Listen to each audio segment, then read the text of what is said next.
तो बच्चों welcome to future study point. और आज आप पढ़ने जा रहे हैं यहाँ पे class 10th mathematics mid term examination mathematics का क्वेश्चन पेपर। तो बच्चों ये सेक्शन ई कराने जा रहे हैं, section A, section B, section C, section D.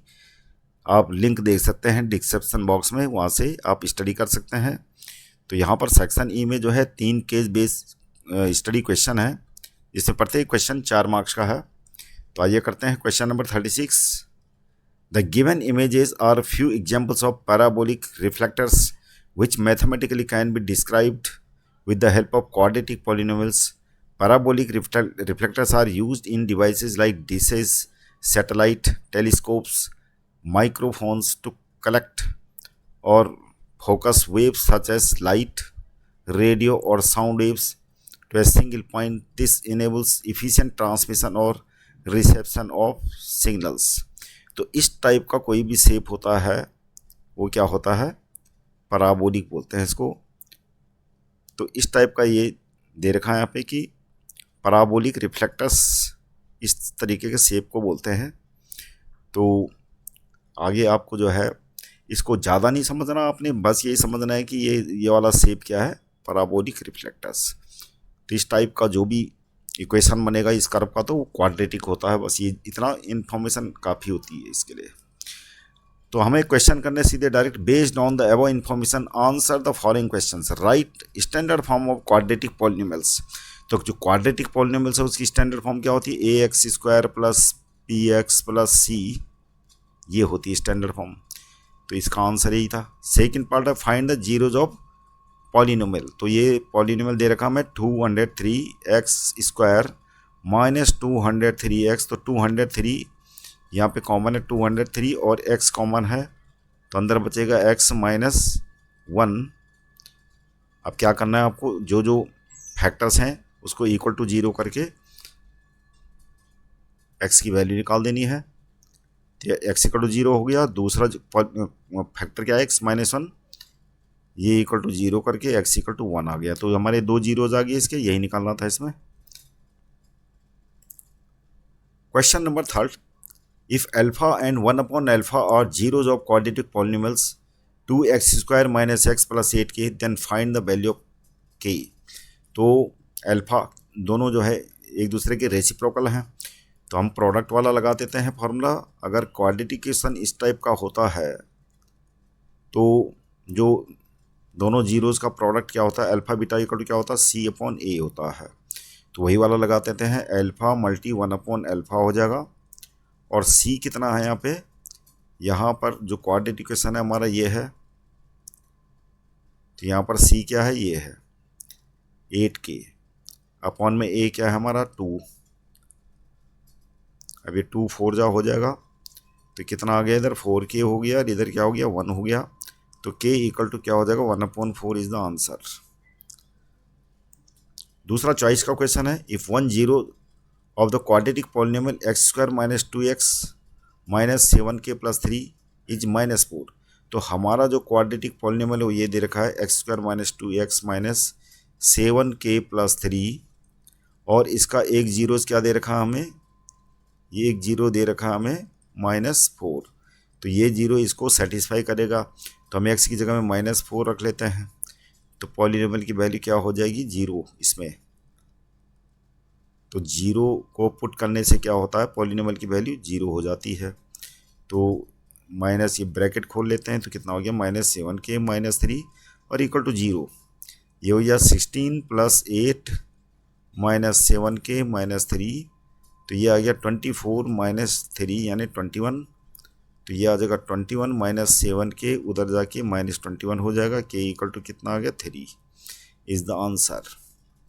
अगला क्वेश्चन है question number 37।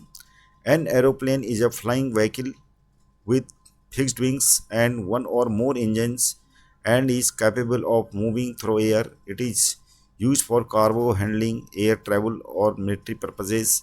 Based on the above information, answer the following questions. Question बिल्कुल जो है ये हाइट एंड डिस्टेंस का है, ट्रिग्नोमेट्री का। तो एप्लीकेशन ऑफ ट्रिग्नोमेट्री। तो क्वेश्चन है the angle of elevation of an aeroplane from a point A, ये पॉइंट है A, on a ground is 60 degree. तो पहले एरोप्लेन किस पॉइंट पे था, सी में था, तो यहाँ पर इसका 60 डिग्री क्या है, एंगल ऑफ एलिवेशन दे रखा। आफ्टर फ्लाइंग 15 सेकेंड्स, 15 सेकेंड की फ़्लाइट के बाद, यानी 15 की फ़्लाइट के बाद इसकी पोजीशन कहाँ होगी, पहले बी में थी, अब ये 15 सेकेंड की फ़्लाइट के बाद कहाँ है, पोजीशन डी, और हाइट वही रहेगी। The aeroplane is flying eight a constant height, यानी हाइट कांस्टेंट है, यानी ये भी क्या होगा 2000√3 मीटर, ये एल्टीट्यूड भी 2000√3 मीटर होगी, और ये तो दे रखी है। तो अब क्या करना है हमें, question answer the following questions. Find the value of x, तो एक्स की वैल्यू कैसे निकालेंगे हम, find the value of x. तो यहाँ पर एक्स की वैल्यू निकालने के लिए हमें क्या करना पड़ेगा, ट्रायंगल ए बी सी को कंसिडर करना पड़ेगा। ट्रायंगल ए बी सी तो क्या हो जाएगा, यहाँ पर tan 60 है, tan थीटा इक्वल टू क्या होता है, ये हो गया परपेंडिकुलर, ये हो गया बेस। तो परपेंडिकुलर कितना है 2000√3 और बेस कितना है x, तो ये हो गया हमारा tan 60 की वैल्यू √3 x 2000√3, √3 से √3 कैंसिल, x इक्वल टू कितना आ गया 2000 मीटर आ गया हमारा, x इक्वल टू 2000 मीटर। अब y की वैल्यू निकालनी है सेकंड में, ये फर्स्ट था, तो y की वैल्यू कैसे निकलेगी, दूसरा वाला ट्रायंगल को कंसीडर करते हैं। इन ट्रायंगल यानी ये ट्रायंगल और ये ट्रायंगल, क्या है ये triangle ADE, in triangle ADE, तो यहाँ पर क्या है tan 30 इक्वल टू परपेंडिकुलर कितना है ये 2000√3, क्योंकि एल्टीट्यूड सेम है, उसी एल्टीट्यूड में उड़ रहा है प्लेन, 2000√3 ये हो जाएगा परपेंडिकुलर, और यहाँ पर ये पूरा बेस है x + y। अब क्या होगा tan 60 की वैल्यू 1/√3 हो गई, 2000√3 अपॉन में x + y, यहाँ पर x + y इधर आ जाएगा, और 2000√3 मल्टीप्लाई क्या हो जाएगा √3, तो ये हो जाएगा हमारा कितना 2000 × 3 6000, तो ये तो आ गया x + y 6000, x की वैल्यू हमें क्या दे रही, मतलब क्या निकाल रखी है 2000, तो ये हो जाएगा 2000 + y इक्वल टू 6000, तो y इक्वल टू हमारा कितना आ गया 4000 मीटर, तो y की वैल्यू 4000 मीटर आ गई ये वाली, और ये वाली आई थी हमारी 2000। अब है क्या पूछ रहा है, find the speed of aeroplane in km/h। तो हमें दे रखा है बी से सी तक जाने का, मतलब बी सी बी हमें पता है बी कितना कवर करता है 15 सेकेंड में कवर करता है, बी डिस्टेंस मतलब वाई, बी क्या है वाई है, तो वाई इक्वल टू हमारा कितना आया 6000, नहीं कितना आया था 4000, वाई इक्वल टू 4000 आया था, 4000 मीटर। तो इतनी डिस्टेंस कितने में कवर करता है 15 सेकेंड में, यानी डिस्टेंस अपॉन में टाइम करके हमारा स्पीड आ जाएगा। स्पीड ऑफ एरोप्लेन क्या हो जाएगा, स्पीड ऑफ एरोप्लेन ये हो जाएगा डिस्टेंस अपॉन में टाइम, और डिस्टेंस हमें दे रखी है 4000 और टाइम दे रखा है 15, तो ये हो जाएगा 5 × 15 5 × 40 800/3, तो 800/3 हमारा क्या आ गया, ये तो मीटर पर सेकेंड था। अब इसको km/h में चेंज करना है, तो क्या करना पड़ेगा 800/3 डेनोमीटर को 1000 से मल्टीप्लाई करना पड़ेगा, और न्यूमरेटर को 6 × 60, तो क्या हो गया km/h आ जाएगा, 3 से 20 टाइम से कट गया, 3 जीरो काट लेते हैं 1 0 1 0, और ये तो कितना आ गया 6 दूनी 12, 960 km/h, ये स्पीड आ गई एरोप्लेन की। आंसर। अगला क्वेश्चन है question number 38। Rangoli is one of the most beautiful art forms in India, it is an expression of the creative self. Rangoli is a traditional form of welcoming good luck. In one Rangoli competition, a team make a Rangoli by inscribing a square into the circle as shown in figure. The below rangoli has 4 designs equal in area. The radius of circle is 21 centimeter. तो ये रंगोली दे रखी है। अब हमें क्या करना है, इन क्वेश्चनों के आंसर निकालने। Each design is made between, तो क्या है, सारे डिज़ाइन कैसे बन रखे हैं, ये रंगोली में जो डिज़ाइन बन रखे हैं ये ऐसे बन रखे हैं डिज़ाइन। तो ये डिज़ाइन क्या है, ये कॉर्ड है और ये क्या, आर्क है। तो हम क्या लिखेंगे आंसर, ये डिज़ाइन किसके बीच में बने हैं, each design made between chord and arc, ये इसका आंसर है। सेकेंड पार्ट में बोल रहा find the central angle of each design. तो central angle of each design क्या होगा, यहाँ पर एक डिज़ाइन का सेंटर एंगल ये है। अब सारे डिज़ाइन इक्वल हैं, ये होगा। तो हम 360 को क्या करेंगे, डिवाइड कर देंगे 4 से। तो कितना हो गया, सेंट्रल एंगल प्रत्येक डिज़ाइन का 90 डिग्री, आंसर आ गया। Calculate the total area of design. अब टोटल एरिया ऑफ डिज़ाइन निकालना हमें। Calculate the total area of design क्या होगा, इसको कैसे निकालेंगे, एक डिज़ाइन का एरिया निकालते हैं पहले, उसको फिर बाद में 4 से मल्टीप्लाई कर लेंगे। इसके लिए क्या करना पड़ेगा हमें, एक ट्राइंगल बन रहा है कॉर्ड और दोनों रेडियस मिला के क्या बन रहा है, ट्राइंगल, और 21 सेंटीमीटर दे रखा, और ये सेंट्रल एंगल भी हमें पता है 90 डिग्री, ये निकाल चुके हैं। तो इसका मतलब है क्या, राइट ट्राइंगल है। तो राइट एंगल का एरिया क्या होता है, half multi base multi altitude. यहाँ पे बेस क्या है, यहाँ पर बेस भी रेडियस है और एल्टीट्यूड भी रेडियस है। तो सबसे पहले एरिया ऑफ ट्राइंगल तो हो गया आपका, एरिया ऑफ ट्राइंगल हो जाएगा half multi base multi altitude, 21 multi 21, ये हो जाएगा 10.5।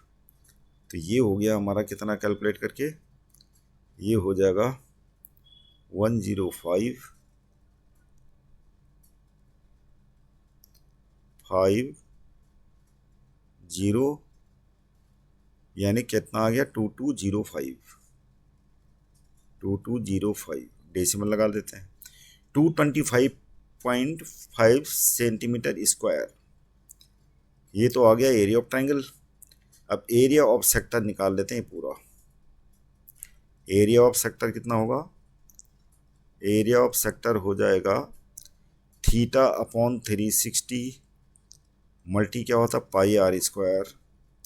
थीटा हमारा 90 है अपॉन 360, पाई आर यानी 22/7, आर कितना है 21 मल्टी 21, ये कट गया 3 टाइम्स और ये कट गया 4 टाइम्स।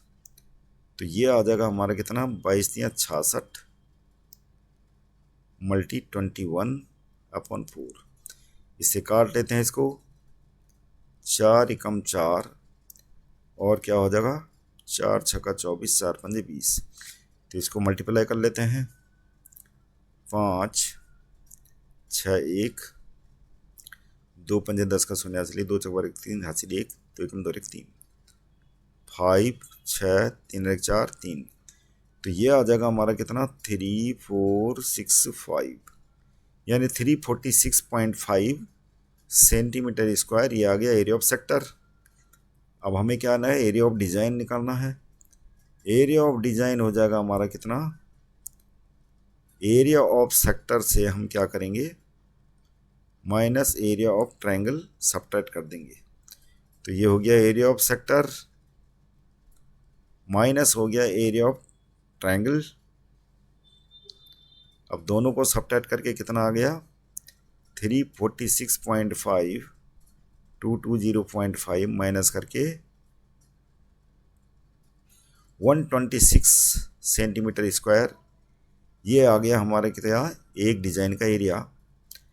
4 डिज़ाइन है यानी टोटल एरिया ऑफ डिज़ाइंस, जितने डिज़ाइन बने हैं, तो 126 मल्टी 4 कितना हो गया, 4 छक्का 24, 504 centimetre square answer. Total design जो है, टोटल एरिया ऑफ डिज़ाइन। अब है find the cost of making the design at the rate of. अब हमारा डिज़ाइन का एरिया कितना आया था 504 सेंटीमीटर स्क्वायर। तो हमें खाली क्या करना है, 504 की मल्टीप्लाई 0.75 में कर देनी है। तो कितना हो गया, 5 चौको 20 का 0 हासिल 2, 5 0 2, 5 पंजे 25, 7 चौको 28 का 8 हासिल 2, 7 0 2, 7 पंजे 35, 0 8 2 10 का 0 हासिल 1, 2 1 3, 5 3 8, 5 2 7। तो कितना हो गया ये 37800 और डेसिमल लगेगा हमारा यहाँ पे। तो कितनी रुपीज़ कॉस्ट हो गई इसकी, 378 रुपये कॉस्ट आएगी डिज़ाइन की। तो बच्चों और भी इंपॉर्टेंट क्वेश्चन देखने के लिए चैनल को सब्सक्राइब कीजिएगा, लाइक कीजिएगा। Thank you very much for seeing this video.